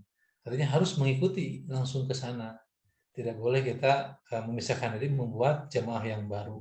Terkecuali kalau itu sudah selesai, beres, nah kita buat jemaah yang lain, jemaah yang baru lagi. Itu nggak jadi masalah. Ya. Jadi kaitannya kalau dalam sholat 5 waktu itu mah larinya ke afdoliyah ya. Tapi hati-hati kalau sholat 5 waktu juga jangan sampai terjadi beberapa jamaah itu dalam satu masjid. Itu harus satu jamaah. Kemudian yang kedua, sholat taraweh terjadi pada masa Khalifah Umar. Bagaimana hukumnya? Memang betul, ya, dalam hadis jelas disebutkan. Tapi kaitannya sholat sunnah itu 23 rakaat, saya kira yang pernah saya baca dari hadis sahih berkenaan dengan sholat tarawih yang terjadi pada masa Khalifah Umar itu tidak dicantumkan jumlah rakaatnya. Ya, artinya terpisah itu. Sholat sunnah dengan tarawih 23 rakaat itu memang hadisnya terpisah, ya. Ada yang menyebutkan itu memang pada masa Khalifah Umar, tapi di hadis yang tentang Umar melihat bagaimana pelaksanaan sholat tarawih pada masa beliau itu, ya, ternyata di masjid itu dilaksanakan sholat tarawihnya tadi ada berkelompok-kelompok, gitu ya, berkelompok-kelompok dipimpin oleh satu imam. Kelompok ini satu imam, kelompok ini sendiri jumpluk-jumplukan gitu, ya. Itu terjadi pada masa Khalifah Umar. Ya. Umar bin Khattab tahu betul bahwa Rasulullah pernah melaksanakan sholat tarawih itu dan dilaksanakannya 11 rakaat di Masjid Nabawi waktu itu. Nabi keluar waktu malam melaksanakan sholat malam, kemudian diikuti oleh para sahabat, sebagian kecil para sahabat. Ya. Nah, kemudian hari kedua Rasul keluar lagi, itu pada bulan Ramadan. Ya. Maka disebut ada syariat sholat tarawih berjamaah itu di sana. Bolehnya sholat tarawih berjamaah karena memang pernah dicontohkan oleh Rasul dan Rasul membiarkan. Ya. Hari kedua semakin banyak yang mengikuti sholat berjamaah dengan Nabi. Hari ketiga semakin banyak membeludak. Ya. Nah, pas hari keempat Rasul tidak keluar. Orang-orang sudah nunggu gitu mau sholat berjamaah, sholat malam bersama Rasulullah. Dan Rasul tidak keluar. Keluar Rasul itu ketika mengimami sholat subuh. Ketika sudah beres sholat subuh, Rasul menyampaikan alasan beliau, kenapa tadi saya tidak keluar, karena saya takut ini menjadi kewajiban. Nah, setelah dari itu, udah Rasul tidak membimbing lagi sholat berjamaah. Nah, sampai Rasul wafat, kemudian pada masa berikutnya Khalifah Abu Bakar juga sama, tidak dibiasakan lagi sholat tarawih berjamaah itu. Nah, kemudian pada masa Khalifah Umar, para sahabat melaksanakan sholat tarawih berjamaah, cuman terjadi pengelompokan. Ya, jadi di masjid itu raeng gitu, dipimpin oleh satu imam. Akhirnya oleh Umar bin Khattab disatukan semuanya, jangan berjumluk-jumluk itu, udah satukan berjamaah semuanya oleh satu imam. Ya, maka kata Umar, nikmal bid'ah. Inilah nikmat yang bid'ah yang sebaik-baiknya. Nah, ini tadi yang saya sampaikan di awal. Perlu memahami fikih hadis ini. Kenapa kan bid'ah itu tidak boleh? Bid'ah itu kan terlarang. Tapi sementara Umar bin Khattab menyebutnya itulah nikmal bid'ah hadihi. Ini adalah bid'ah yang sebaik-baiknya. Maka para ahli hadis dalam hal ini, pensyarah hadis juga menjelaskan maksudnya bid'ah secara bahasa. Ya, itu sesuatu yang dilakukan, baru yang dilakukan, tapi yang maksudnya bukan baru dilakukan, tidak ada syariatnya. Artinya ada sunnah yang memang sudah lama ditinggalkan, nah sekarang dilakukan kembali, yaitu sholat malam berjamaah itu. Maka nah itu disebut ni'mal bid'ah. Itu mungkin. Jadi jangan sampai salah memahami hukum kalau misalkan sholat tarawih atau sholat malam berjamaah itu termasuk bid'ah. Iya, diungkapkan oleh Umar bin Khattab seperti itu, tapi maksudnya bukan bid'ah dalam artian perkara yang diada-adakan. Ya, tapi maksudnya adalah ini sunnah yang sudah lama ditinggalkan, dilakukan kembali gitu. Kan Rasul pernah melaksanakan, jadi imamnya oleh beliau sendiri. Nah, sekarang satukan dalam satu imam. Seperti itu. Itu mungkin untuk pandang, mudah-mudahan tidak puas. Baik, itu pertanyaan dari Pak Endang. Kemudian pertanyaan selanjutnya ini dari Ibu Hajah Entin dari Tangerang, Pak Ustadz. Jadi Pak Ustadz, sebelum tidur disunahkan berwudu dan sholat sunnah 2 rakaat. Kalau sholat witir kita kerjakan sebelum tidur karena dikhawatirkan tidak bangun, pada waktu sholat tahajud, apa sholat sunat 2 rakaat itu dikerjakan juga Pak Ustadz? Iya, baik. Eh, ini kan sesuai dengan syariat yang sudah ditentukan. Artinya sepanjang memang ada dalil yang memerintahkannya, itu memang silakan untuk dilaksanakan. Sebelum tidur disunahkan berwudu, betul. Rasulullah senantiasa berwudu dulu sebelum tidur. Kemudian sholat sunat 2 rakaat itu kan sholat syukur wudu, ya. Angka lebih baiknya itu dilaksanakan juga untuk menjaga kesucian kita. Apalagi ketika kita tidur itu, sebelum tidur kita membaca ya ayat-ayat Al-Quran dulu, membaca An-Nas, Al-Falaq, Al-Ikhlas, kemudian membaca doa mau tidur. Allahumma aslamtu nafsi ilaika wa fawwadtu amri ilaika wajatu dahri ilaika wajatu waju ilaika rabbatan wa rabatan ilaika la malja wa la manja minka ila ilaika Allahumma amantu bi kitabika di anzalta wa nabiyyika di arsalta bismika Allahumma ahya wa amu. Nah, insyaallah akan dijaga oleh malaikat Jibril dari dia mulai tidur sampai dia bangun. Itu sudah ada jelas keterangannya. Silakan untuk dilaksanakan. Kalau sholat witir kita kerjakan sebelum tidur, kalau dikhawatirkan tidak bangun, boleh. Ya, boleh dilaksanakan. Itu juga pernah dilaksanakan oleh Abu Bakar dan pernah meminta kejelasan tersebut kepada Rasul karena waktu itu Abu Bakar begitu kecapean, ya, takut nanti tidak bangun, ya, malamnya tidak bisa bangun. Akhirnya kata Rasul silakan, ya. Kemudian waktu kita bangun ternyata kita bisa bangun. Bagaimana kalau diteruskan tahajudnya atau tidak? Teruskan, ya. Laksanakan yang belumnya. Termasuk mungkin ini apa? Pada waktu sholat tahajud, apa sholat 2 rakaat itu dikerjakan juga? Silakan. Kalau misalkan sebelum sholat tahajud kita kan biasa wudhu dulu. Bisa kita niatnya syukur wudhu atau bisa niatnya sholat kita. Pembukaan itu sebelum sholat tahajudnya. Tapi jangan double juga, ya. Maka kata Rasulullah, la witroni fi lailatin. Tidak ada 2 witir dalam 1 malam, ya. Kalau witirnya sudah, berarti yang belumnya saja. Karena tidak ada witir dalam 1 malam. 2 witir dalam 1 malam. Witir cukup 1 kali saja. Kalau ada waktu malamnya silakan kerjakan yang belumnya saja. Tapi memang afdaliyahnya yang lebih utamanya karena Rasul menyampaikan ij'alu akhira sholatikum bilaili bil witri. Jadikanlah akhir sholat malam kalian dengan sholat witir, dengan gaya sholat witir. Jadi memang yang lebih baiknya memang witir itu di akhir, ya. Tapi kalaupun tidak di awal ya silakan, tidak apa-apa. Toh kita juga sama melaksanakan sholatnya itu witir juga ganjil, ya. Kalau di awal, karena kan takutnya kalau jadi boleh begini, boleh juga di awalnya kita sholatnya 2 rakaat atau 4 rakaat dulu, ya. Nanti witirnya di akhir. Atau boleh witir dulu dan bisa tergugah.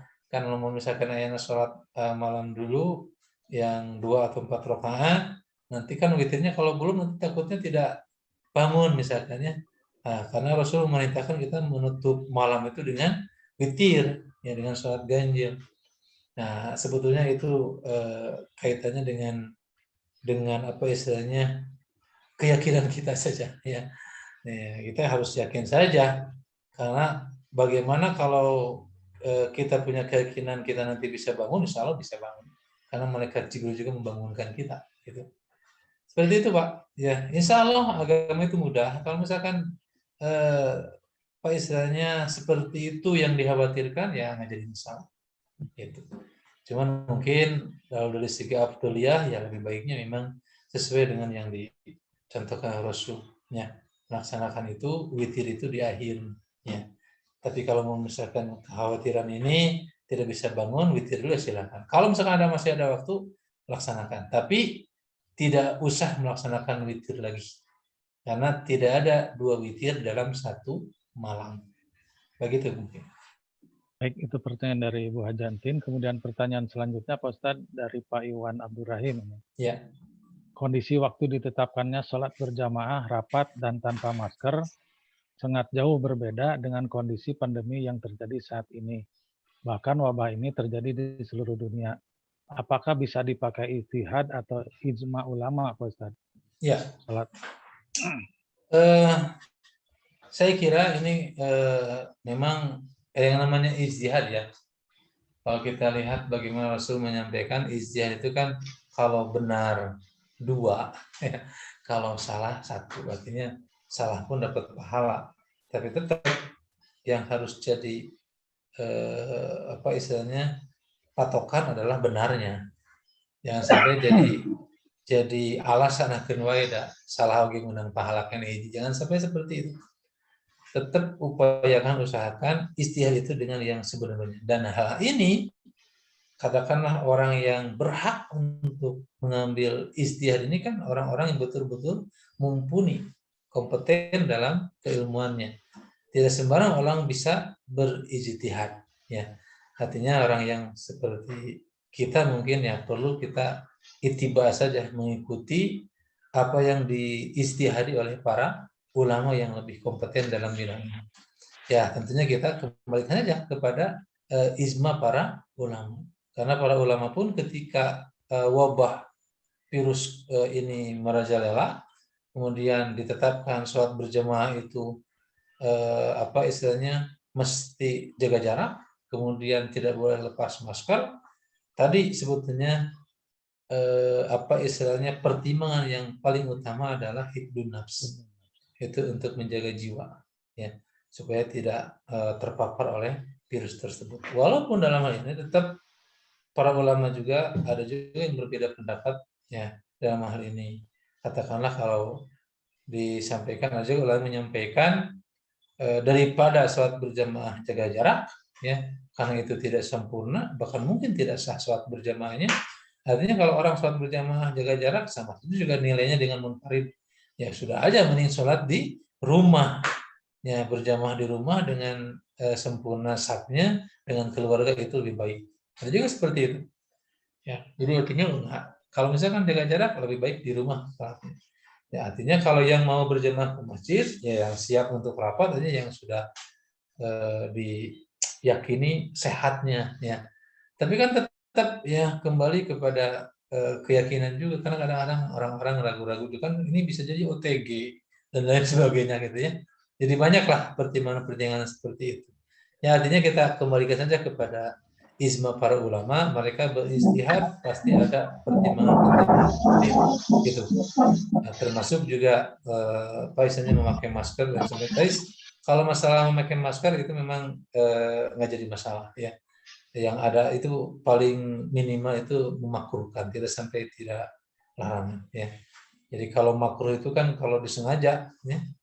Kalau misalkan kondisinya sekarang pandemi seperti ini kan ada alasan itu untuk menjaga apa kesehatan dan menjaga diri dari virus dan lain sebagainya. Seperti itu, Pak. Insya Allah lah kita sama-sama berdoa mudah-mudahan kondisi pandemi ini semakin menurun terus, ya. Kalau tidak salah sekarang perkembangan kita turun di level 3, ya. Jadi nanti mudah-mudahan semakin baik. Dan kalau di saya sih, ya nggak tahu di Bapak Ibu sekalian, kalau saya di daerah Kabupaten Bandung, saya sendiri di Majalaya, alhamdulillah masjid-masjid sudah semuanya rapat, bahkan sudah jangankan ke masjid, ya, keluar juga sekarang masker sudah jarang dipakai, jadi sudah merasa aman, yang mudah-mudahan memang betul-betul aman gitu, ya, sehingga bisa melaksanakan syariat dengan sempurna. Gitu. Baik, itu pertanyaan dari Pak Iwan. Kemudian ini masih dari Pak Iwan, Pak Ustadz, Ya. ada satu lagi nih. Jadi saya pernah sholat Jumat di Melabuh, Aceh Barat. Setelah selesai sholat Jumat, mereka terus melaksanakan sholat zuhur berjamaah di masjid. Apakah ini dibenarkan atau tidak, Pak Ustadz?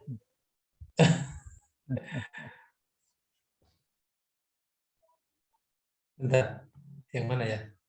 Yang masih dari Pak Iwan Abdurrahim. Setelah yang tadi itu. Sambungannya ada. Ya.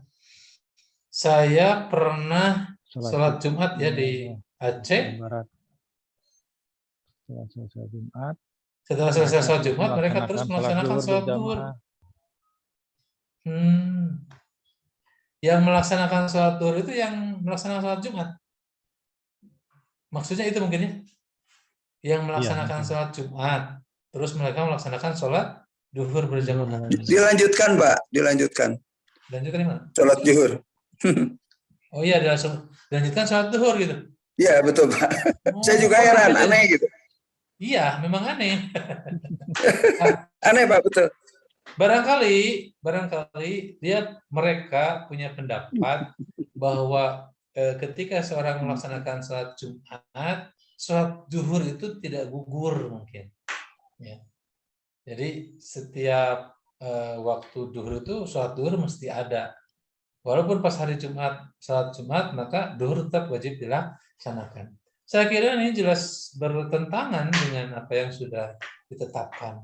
Pertama, bahwa pada hari Jumat khusus, ya idza nudiya lis-sholati min Jumu'ah fas'au ila dzikrillah wa dzarul bai'. Khusus pada hari Jumat bagi laki-laki yaitu memang mesti melaksanakan sholat Jumat. Dan ketika sudah melaksanakan sholat Jumat, tidak ada pernah kejadian Rasulullah, kemudian para sahabat setelah selesai sholat Jumat itu kembali melaksanakan sholat zuhur, itu saja. Artinya kalau misalkan ada, pasti ada keterangan Rasulullah setelah sholat Jumat, para sahabat setelah sholat Jumat, kemudian sholat zuhur. Tidak. Itu menandakan bahwa ketika orang sudah melaksanakan sholat Jumat, sudah sholat Jumat. Ya, artinya tidak ada sholat zuhur pada hari Jumat bagi orang yang melaksanakan sholat Jumat. Terkecuali kalau dia tidak melaksanakan sholat Jumat. Contoh yang sakit, ya, kemudian perempuan, ya, kemudian yang musafir. Nah, itu kan karena dia tidak melaksanakan Jumatnya, artinya dia kembali ke waktu zuhur. Apa dalilnya? Rasulullah menyampaikan al-jumu'atu haqqun wajibun ala kulli muslimin fi jama'atin. Jumat itu adalah kewajiban bagi setiap muslim laki-laki berjamaah wajibnya, ya. Tidak bisa sendirian-sendirian Jumat itu. Harus berjamaah. Illa arba'atun, kecuali ada 4 golongan orang yang tidak wajib Jumat. Yaitu apa? Perempuan, kemudian yang sakit, anak kecil, dan hamba sahaya. Ya. Di hadis yang lain adalah yang musafir, yang sedang bepergian. Nah, orang-orang yang dikecualikan itu, nah itu barulah yang dia melaksanakan sholat zuhur. Gitu.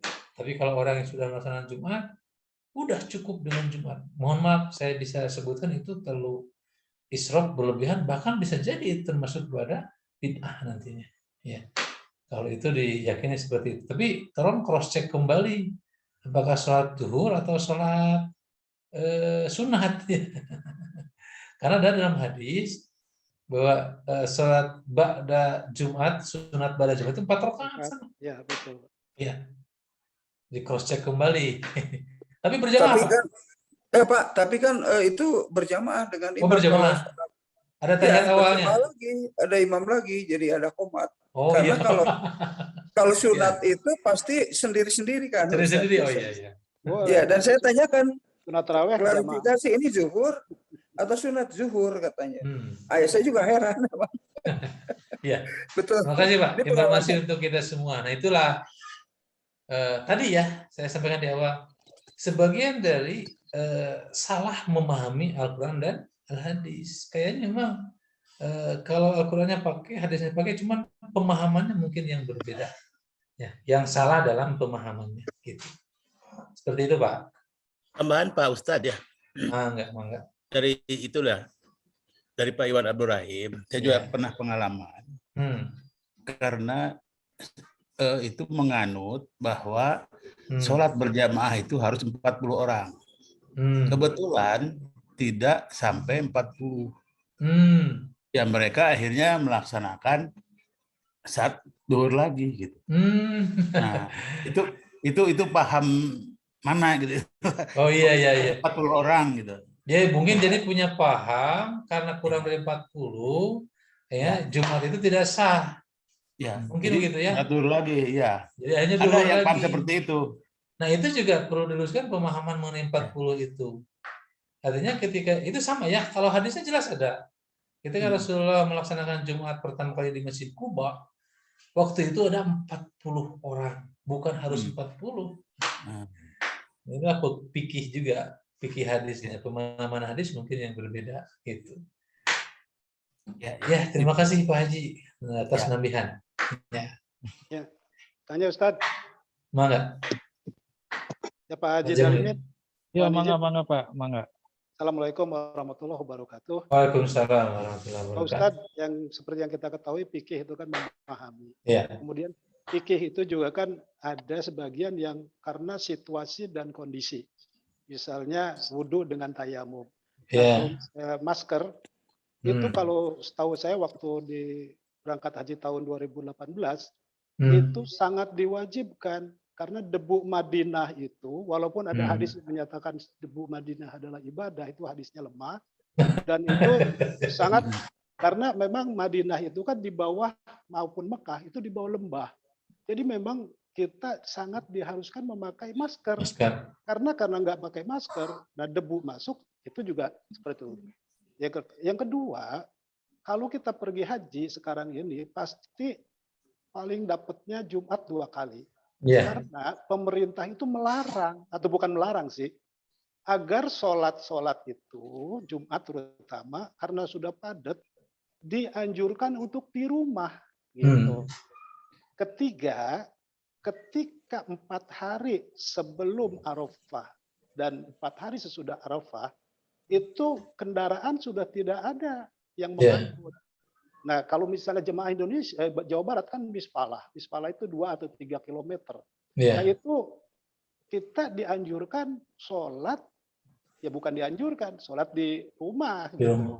Karena apalagi dari daerah Sisa itu kan 5 kilometer ke Mekah. Nah ini kan maksud saya bahwa fikih itu juga melihat tempat. Nah, kan situasi. Tidak bisa kemudian di Mekah gue saya sholat misalnya dianjurkan, kemudian di Indonesia dipakai, kan enggak sama antara kondisi di Mekah. Nah, maksud saya juga kondisi sekarang pandemi ini sesuai judul kan memang kondisi yang bukan ada ya, memang ada. Yang mau silakan, mau jaga jarak mau silakan. Pemerintah itu sebenarnya tidak mewajibkan. Sama di Mekah, kalau mau sholat di daerah Sisa ke Mekah, silakan jalan 5 km atau 7 km.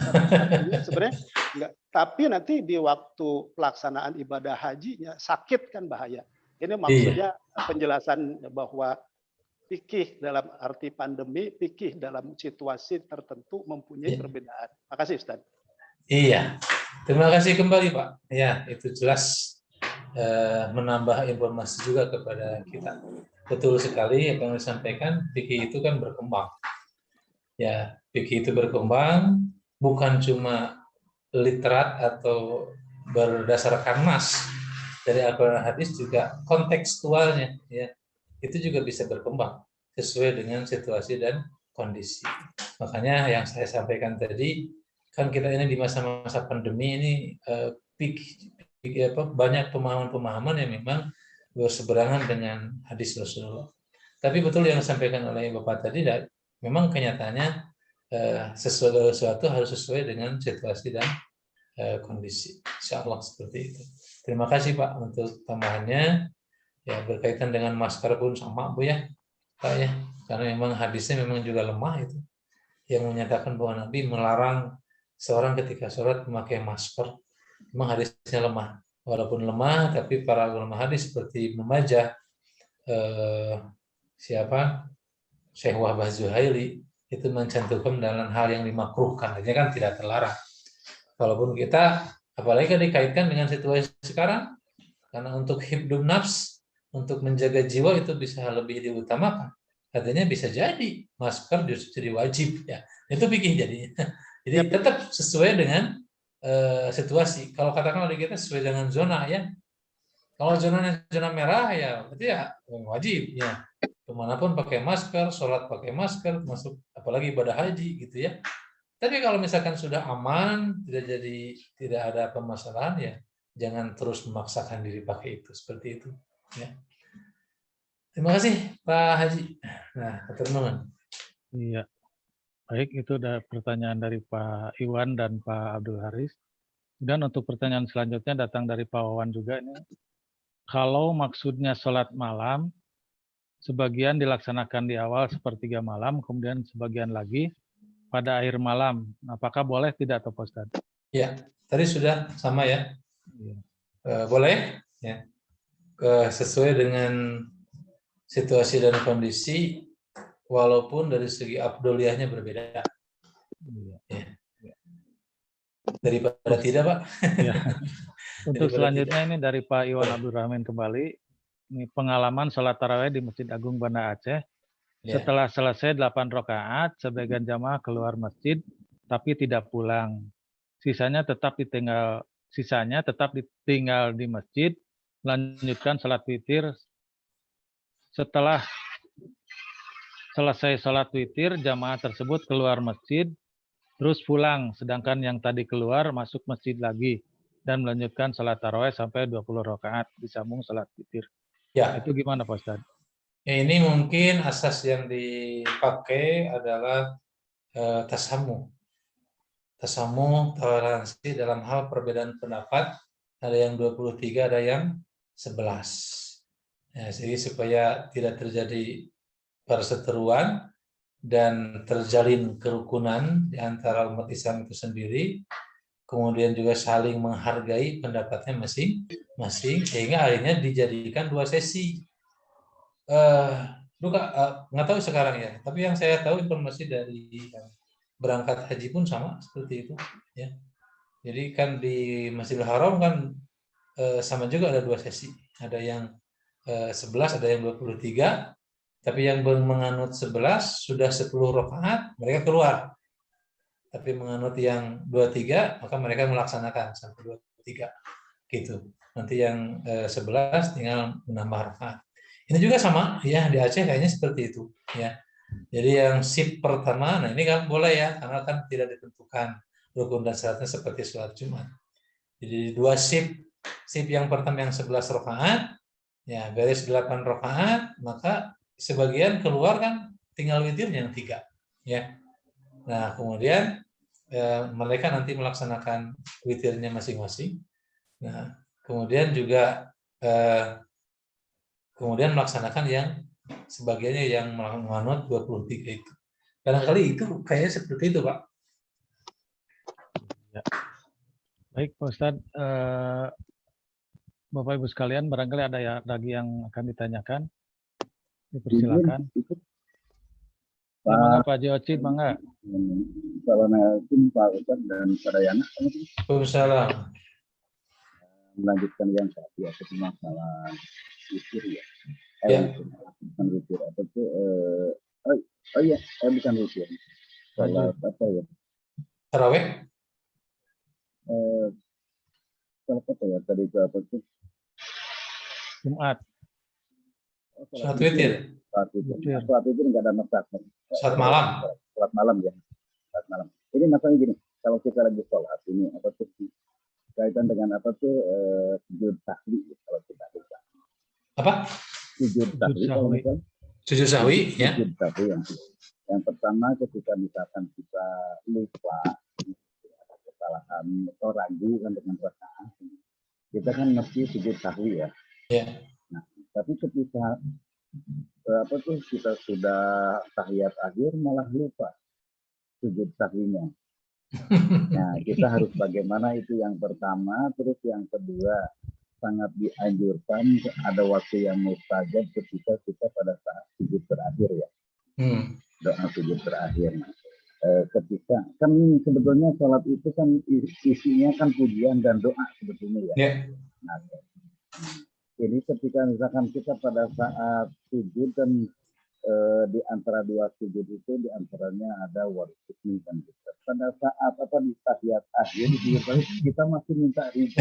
Kira-kira bagaimana? Kleonasio ya saya begitu. Iya. Doa saja Pak. Barangkali itu aja dulu. Iya, Bang. Terima kasih. Baik, untuk sujud sahwi ya. Ketika lupa rakaat, lupa duduk tahiyat awal, ragu-ragu bilangan rakaat, maka itu disyariatkan sujud sahwi karena lupa. Memang ada 2 teknis Pak, ada 2 teknis pelaksanaan, bisa dilakukan sebelum salam. Nah kalau misalkan kita ingatnya pas berdiri, ya, aduh ini misalkan kelebihan rakaat, ya, kalau kelebihan rakaat berarti tidak bisa ditambah Pak ya. Berarti kan nanti sebelum salam kita sujud dulu 2 kali baru salam. Itu kan dilakukan sebelum salam kalau ingatnya. Kalau ingat, betul. Atau kalau misalkan kita ini ragu-ragu kurang rakaat, tambah 2 rakaatnya sebelum salam kita sujud sahwi. Tapi bisa juga dilaksanakan sesudah salam. Kalau kita lupanya setelah salam. Udah salam kita baru ingat, oh tadi lupa tidak istilahnya kurang rakaat. Kalau misalkan lupa kurang rakaat, langsung berdiri, sempurnakan rakaatnya, ya. Sebelum salam sujud sahwi. Jadi artinya bisa jadi 2 kali salam, ya. Jadi 2 kali salam berarti. Dan itu pernah dilaksanakan oleh Rasulullah. Ketika Rasulullah salat asar, Rasulullah SAW beliau sudah salam. Nah kemudian para sahabat tidak ada yang berani berkomentar, cuman hari wus-wus saja, ya. Mengatakan jadi orang malah hari wus-wus. Maka Rasulullah memanggil, ada apa gitu. Kata para sahabat, ya Rasulullah, apakah engkau mengkosor sholat atau lupa rakaat sholat? Maka kata Rasul, aku tidak mengkosor, aku tidak lupa. Berarti betul bermurid Rasul lupa, dan dalam hal ini dilupakan oleh Allah Subhanahu Wa Taala. Itu sebagai sebuah ilmu pelajaran bagi kita. Itu kan Rasul berbincang dulu, ya. Itu kan dilaksanakan, artinya karena memang kurang, Rasulullah langsung berdiri, ya, menyempurnakan rakaat 2 rakaat lagi. Setelah itu sebelum salam sujud 2 kali. Nah itu jadi teknis pelaksanaannya mudah, Pak. Kalau misalkan udah salam baru ingat, aduh belum sujud sahwi, nggak apa-apa, langsung aja sujud sahwi waktu itu, ya seperti itu. Kalau lupanya kepanjangan, kaliwat misalkan duhur, kaliwat ke asar, kumaha Pak Ustaz? Enggak, waktu itu Pak, terikat dengan waktu itu. Kalau udah lama nggak usah.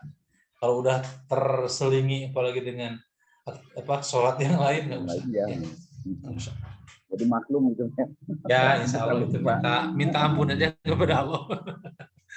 Baik, yang kedua, berkenaan dengan berbanyak doa ketika sujud. Nah, artinya tidak bisa kita istilahnya menganalogikan ke hal yang tadi, atau bisa dikatakannya punten seperti Kang Ibing Allahyarham kan pernah berceramah seperti itu, ya. Artinya jangan orang mah terbuka ka era salat teh kan doa, ngadoa unggul, beres salat nggak doa deh gitu. Padahal dalam sholat itu kan doa semua. Insya Allah Allah Subhanahu Wa Taala tidak akan jenuh sebelum kita jenuh. Artinya doa itu adalah mukhul ibadah, saripatinya ibadah. Doa itu adalah sebagai wujud permohonan dan tanda syukur kita kepada Allah Subhanahu Wa Taala. Ya, janganlah kita merasa asana istilahnya terlalu berlebihan itu, ya, terus meminta kepada, nggak apa-apa. Memang kita harus meminta kepada siapa, ya? Kalau ke manusia, ke orang lain, betul, ya.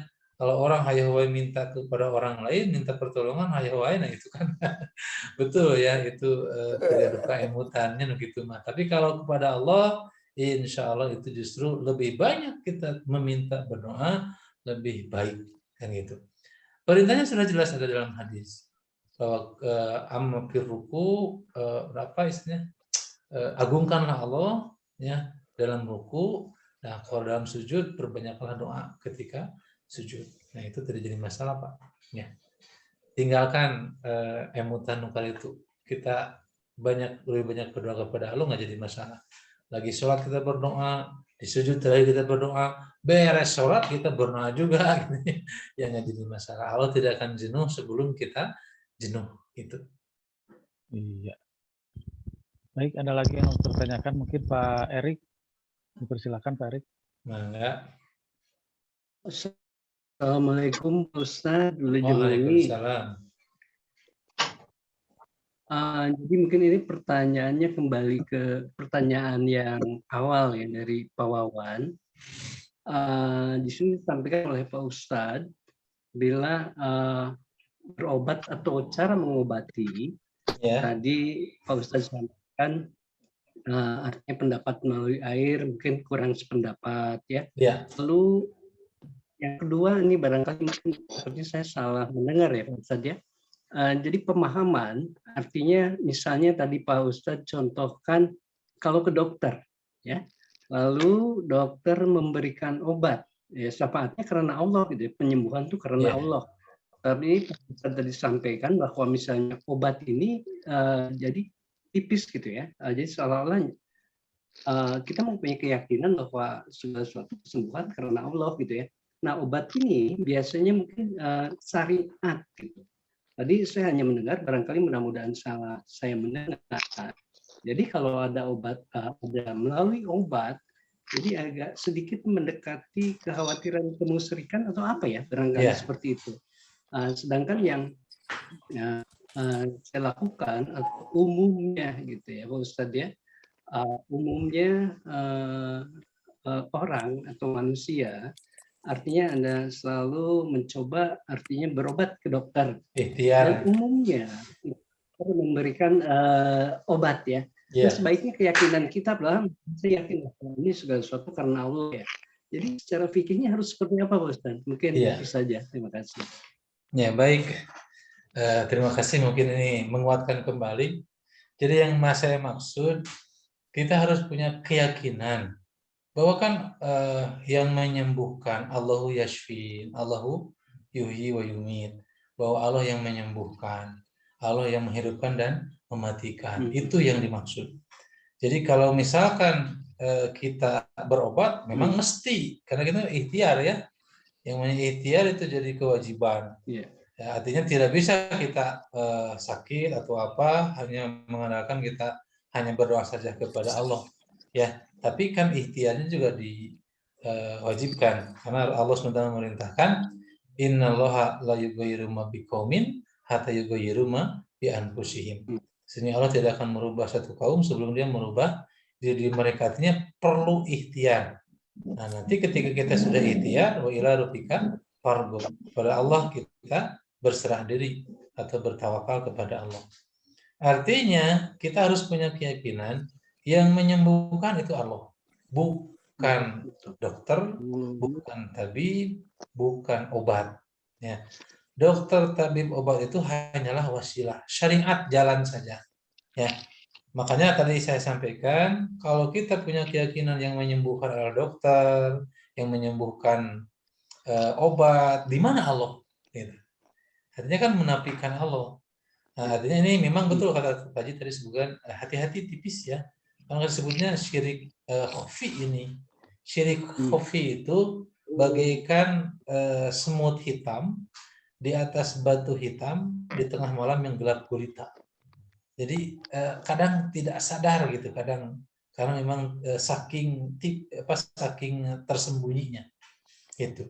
Makanya secara fikih atau secara akidah, keyakinan, ya kita tinggal perbaharui keyakinan kita dan ungkapan kata-kata ya yang kita sampaikan, jangan kita menyampaikan bahwa dengan obat tersebut kita sembuh, dengan dokter kita itu kita sembuh. Kenapa? Allahumma rabban nas mulibal ba'si kan gitu. Allah kan yang memelihara kita, Allah yang menyembuhkan kita. Artinya tinggal lapat katanya yang dijaga saja ya. Kita sampaikan saja alhamdulillah syariatnya, wasilahnya dengan meminum obat ini atau dengan resep dari dokter ini, alhamdulillah saya sembuh. Artinya keyakinan kepada Allah tetap itu.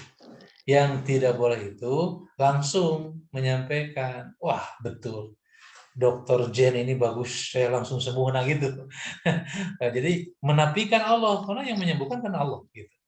Itu maksudnya Pak, ke sana ya. Betul. Iya, baik Ustadz. Untuk terakhir mungkin dari saya nih Pak Ustadz, pertanyaannya kalau ada berhubungan tadi dengan masalah yang salat Jumat yang di shift gitu Pak Ustadz. Dua shift gitu. Nah ini kasusnya begini, kalau misalkan di satu perusahaan, ini contoh misalkan perusahaannya itu tekstil Pak Ustadz ya. Kalau misalkan ditinggalkan, itu bisa mengakibatkan kerugian misalkan pabrik itu sendiri. Nah sedangkan yang kaum laki-laki itu wajib untuk melaksanakan sholat Jumat gitu. Nah ini dilaksanakan dua shift gitu. Misalkan yang pertama dulu, nah nanti supaya si produksi itu tetap berlanjut gitu. Nanti yang setelah sholat Jumat pertama, kemudian melanjutkan produksinya gitu. Kemudian yang tadi misalkan pada sholat Jumat dia bekerja dan diganti gitu. Iya, Jadi A+. itu ya dihapus gitu Pak Ustadz. Itu gimana kasusnya Pak Ustadz? Iya, Dan yang terlepas dari siasat mungkin ya, siasat pengusaha, siasat perusahaan supaya tidak terjadi penghentian mesin dan lain sebagainya, penghentian produksi. Cuman yang jelas kan sudah jelas bertolak belakang, ya tidak bisa ya. Dalam ayat Quran kan sudah jelas wadarul bai biasa cuma karena tinggalkan jual beli, ya artinya tinggalkan berbagai aktivitas ya, dan sebagainya. Makanya sebagai seorang pengusaha yang bijaksana, yang toleransi ya dalam beragama, mesti memberikan waktu semua untuk melaksanakan Jumat. Silakan nanti diatur saja bagaimana baiknya. Ya, atau di stop juga mungkin tidak jadi masalah. Misalkan, walau alam, tapi ya kan pemikiran mereka pun kadang berbeda. Memang yang saya tahu ada mesin-mesin tertentu kalau dalam perusahaan yang tidak bisa berhenti ya, harus terus juga. Nah ini saya kira kembali kepada individunya masing-masing. Ya. Tapi saya tidak setuju kalau misalkan ada 2 shift dengan alasan seperti itu. Justru ini harus lebih diagungkan. Ya. Jumat itu hanya hari yang agung, Sayyidul Ayyam, harusnya dihormati oleh pengusaha itu. Ya. Karena di sini penting harus bekerja sama semua pihak. Dalam hal ini termasuk juga pihak MUI untuk mengawasi perusahaan-perusahaan yang tidak memberikan waktu untuk sholat Jumat. Ya, itu kan sudah ada aturannya. Kalau bisa jadi itu kan yang tidak memberikan itu bisa kena sanksi. Ya, ada aturan undang-undangnya seperti itu. Terima kasih Pak Ustadz. Kemudian untuk selanjutnya ini meneruskan pertanyaan dari Pak Oci tadi tentang mengenai doa pada saat kita sujud itu. Ya. Nah itu apakah sujud yang diperkenankan itu hanya sujud terakhir, apa boleh di sujud yang bukan hanya terakhir gitu. Kemudian juga kalau kita menetapkan bahwa sujud terakhir saja untuk berdoa, apakah tidak termasuk bid'ah Pak Ustadz?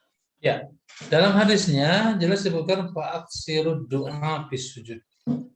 Artinya perbanyaklah doa di waktu sujud. Artinya di waktu sujud ini tidak